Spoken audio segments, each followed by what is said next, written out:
3 وظیفے آپ کی خدمت میں عرض کرنے. سخت مشکل جب آتی تھی نا تو صحابہ پڑھا کرتے تھے حسبنا اللہ و نعم الوکیل. نعم المولا پڑھیے گا، حسبنا اللہ و نعم المولا و نعم النصیر. اس کا معنی بڑا خوبصورت ہے، بالکل سادہ سا مختصر سا معنی کرے نا تو اس کا معنی یہ ہے میرے لیے اللہ ہی کافی ہے. اللہ میرا مددگار ہے، اللہ بہترین مددگار ہے، اللہ بہترین کفایت کرنے والا ہے. اس وظیفے کو نہیں چھوڑیں اور اس کے معنی سمیت اس کو یاد رکھیں.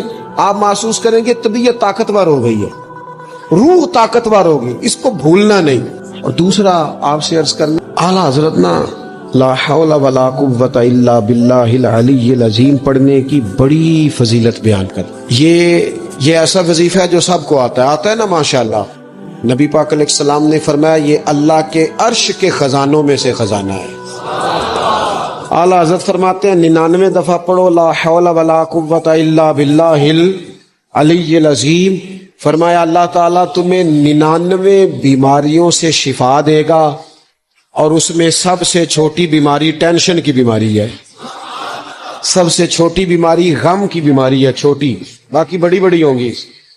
اس وظیفے کو نہیں آپ نے چھوڑنا اور یہ پابندی کرنی ہے، کریں گے انشاءاللہ تعالی.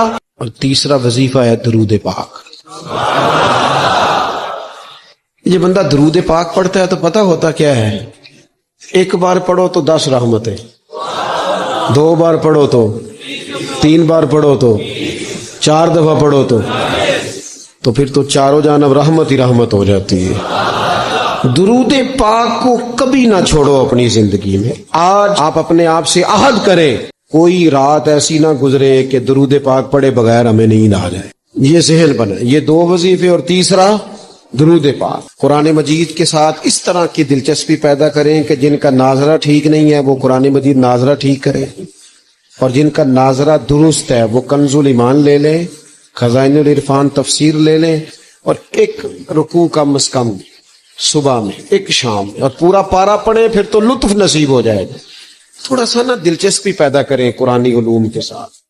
بڑی خشکی ہے، بڑے شعر یاد ہیں، بڑی کہانیاں یاد ہیں، بڑی باتیں یاد ہیں، پر قرآن پاک کے ساتھ ہماری وہ دلچسپیاں موجود. خاص ذوق پیدا کریں قرآنی تعلیمات.